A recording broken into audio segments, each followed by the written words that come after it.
India TV के editor Rajat Sharma ने दी गाली। मैं तो रजत शर्मा जी से सीधे सीधे आज पूछना चाहती हूं कि जो अपशब्द रजत शर्मा जी ने कहे हैं वो क्या उनकी आदत है? रजत शर्मा के खिलाफ पुलिस में शिकायत दर्ज। कांग्रेस के लाखों करोड़ों लोग, इस देश की जनता वो वीडियो देख रही थी, आपने मुझे गाली दी। कांग्रेस प्रवक्ता रागिनी नायक ने लगाया बड़ा आरोप। और सिर्फ गाली नहीं दी, उसके बाद सुबह आपने मुझे धमकाना शुरू किया। टीवी की दुनिया में जाना माना नाम और इंडिया टीवी के संपादक रजत शर्मा पर लाइव टीवी के दौरान एक महिला प्रवक्ता को गाली देने का गंभीर आरोप लगा है। कांग्रेस प्रवक्ता रागिनी नायक ने बड़ा आरोप लगाते हुए दावा किया कि रजत शर्मा ने इंडिया टीवी पर एक लाइव प्रोग्राम के दौरान उन्हें गाली दी। इस घटना का एक वीडियो भी सोशल मीडिया पर तेजी से वायरल हो रहा है। आज रागिनी नायक ने इस बारे में प्रेस कॉन्फ्रेंस की और रजत शर्मा पर उनका अपमान करने का गंभीर आरोप लगाया। इस दौरान वो रोते हुए भी नजर आई। मेरे माँ बाप, मेरे बूढ़े सास ससुर, मेरे बच्चे सब वो वीडियो देख रहे थे। कांग्रेस के लाखों करोड़ों लोग, इस देश की जनता वो वीडियो देख रही थी, आपने मुझे गाली दी। सिर्फ इसलिए कि मैं ईमानदारी से अपनी पार्टी का काम कर रही हूँ, इसलिए कि मैं ईमानदारी से अपनी पार्टी का काम कर रही हूँ। और सिर्फ गाली नहीं दी, उसके बाद सुबह आपने मुझे धमकाना शुरू किया। आपने कहना शुरू किया कि अगर प्रेस कॉन्फ्रेंस किया जाएगा तो डेफेमेशन का केस करेंगे। मतलब आप चोरी करें, उसके बाद आप सीना चोरी करें। आपको लगता है कि धमकाने से हम डर जाएंगे? और ये आंसू सिर्फ इसलिए नहीं है कि मेरा अपमान हुआ है, ये आंसू इसलिए है कि आप सोचते हैं कि सत्ता का घमंड इतना है, अहंकार इतना है, आपको लगता है कि आप कुछ भी करेंगे और बच के निकल जाएंगे क्योंकि मोदी जी का हाथ आपके ऊपर है। आप गाली दें, उसके बाद आप कहें कि आप ही डेफेमेशन का केस करेंगे और कांग्रेस पार्टी पीछे हट जाएगी। रागिनी नायक ने यह भी आरोप लगाया कि रजत शर्मा उन्हें धमका रहे हैं और बीजेपी के ट्रोल्स के जरिए उन्हें परेशान कर रहे हैं। ये वाकया है 4 जून का, जिस दिन नतीजे लोकसभा चुनाव के सामने आ रहे थे और मैं यहीं एआईसीसी के प्रांगण में बैठकर इंडिया टीवी पर बहस कर रही थी।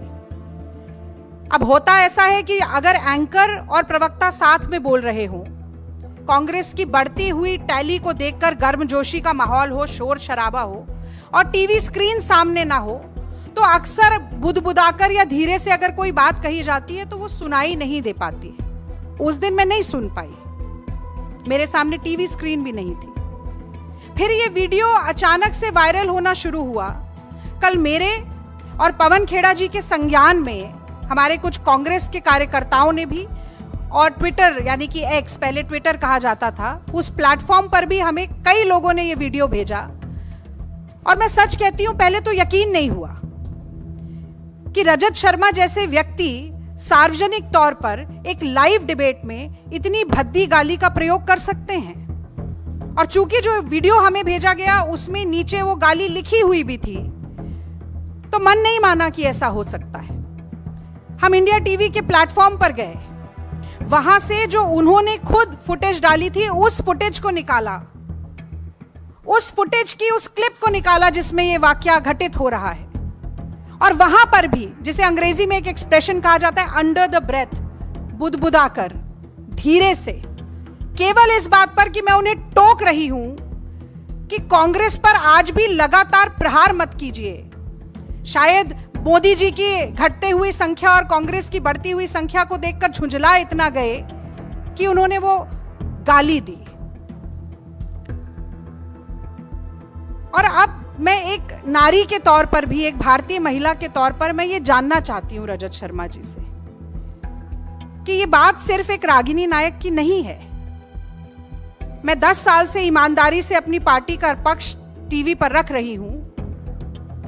आप पत्रकार होते हुए भी भाजपा का पक्ष रख रहे हैं। मोदी जी के साथ जो आपका इंटरव्यू हुआ वो सबने देखा, किस तरीके की बातचीत उसमें हुई, सबने देखा। रागिनी नायक ने रजत शर्मा के खिलाफ पुलिस में शिकायत भी दर्ज करवाई है, जिनमें गंभीर धाराओं का जिक्र है। उसके बाद ये क्रिमिनल कंप्लेंट हमने लॉन्च की है, ये आपसे हम शेयर करेंगे।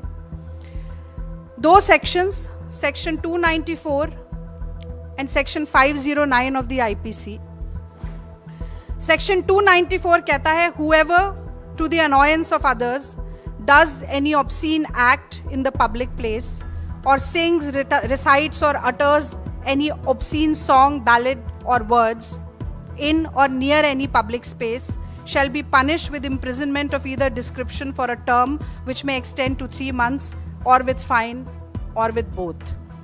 और दूसरा section 509 outraging modesty of a woman. Whoever intending to insult the modesty of a woman utters any words, makes any sound or gesture, or exhibits any object intending that such word or sound shall be heard, or that such gesture or object shall be seen by such woman, or intrudes upon the privacy of such woman, shall be punished with the imprisonment for a term which may extend to 3 years and also with fine. तो आपकी धमकियों और गीदड़ भभकियों से आपने चुप कराने की कोशिश की, खामोश कराने की कोशिश की।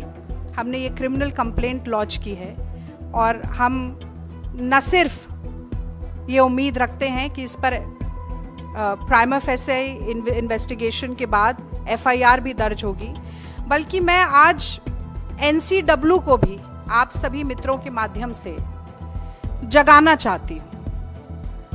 ये सुओ मोटो कॉग्निजेंस एनसीडब्ल्यू कब लेना सीखेगी? नेशनल कमीशन ऑफ वुमेन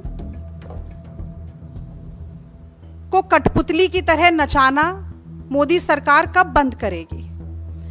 हमने पहलवान बेटियों की पीड़ा देखी, उनकी छाती पर लातें मारी गई, उनको अपने मेडल सड़क पर छोड़ने पड़े, हर तरह का दुर्व्यवहार हुआ। तो मोदी जी से बहुत ज्यादा अपेक्षा नहीं है, पर एक बार फिर आज गेंद उनके पाले में भी है कि कहीं ना कहीं नारी शक्ति की बात करना, नारी वंदन की बात करना, तमाम बड़े बड़े नारे देना नारियों से संबंधित, आज उन सभी का एक बड़ा फैसला, उनका सत्यापन करने का एक बड़ा फैसला वो ले सकते हैं। और मुझे लगता है कि आगे बढ़कर इस मसले पर बोलना चाहिए। ये खबर बनाए जाने तक रजत शर्मा की ओर से इस बारे में कोई जवाब नहीं आया। इस बीच उनका वीडियो लगातार वायरल हो रहा है और लोग रजत शर्मा की आलोचना कर रहे हैं। रजत शर्मा को बीजेपी का करीबी माना जाता है। ऐसे में अब देखना यह होगा कि क्या रजत शर्मा के खिलाफ पुलिस कोई एक्शन लेती है। इस बारे में आपकी क्या राय है, कमेंट करके जरूर बताएं। वीडियो को शेयर करें और द न्यूज वीक को सब्सक्राइब करना ना भूलें। वीडियो के अंत में आपसे एक छोटी सी अपील। साथियों, अगर आपको द न्यूज वीक का काम पसंद है और आप चाहते हैं कि हम यूं ही अम्बेडकरवादी पत्रकारिता करते रहें, तो हमारी आर्थिक मदद जरूर करें। आप अपनी स्क्रीन पर दिखाई दे रहे इस क्यूआर कोड को स्कैन करें और न्यूज वीक फाउंडेशन के खाते में अपनी दान की राशि भेजें। क्यूआर कोड के अलावा आप यूपीआई के जरिए भी मदद कर सकते हैं। आप हमारी यूपीआई आईडी newsweek@yes bank पर भी मदद भेज सकते हैं। इसके अलावा आप हमारे अकाउंट में भी मदद भेज सकते हैं। खाते का नाम है Newsweek Foundation, account number है 02358800000640। IFSC कोड है YesB000235। बैंक का नाम यस बैंक है और ब्रांच है नेहरू पैलेस, दिल्ली। आप डोनेशन के एवज में इनकम टैक्स में भी छूट पा सकते हैं। डोनेशन की रसीद पाने के लिए ट्रांजैक्शन का स्क्रीनशॉट हमें भेजें। टाइप करें डोनेशन स्पेस आपका नाम और हमें 8595794224 पर व्हाट्सएप करें।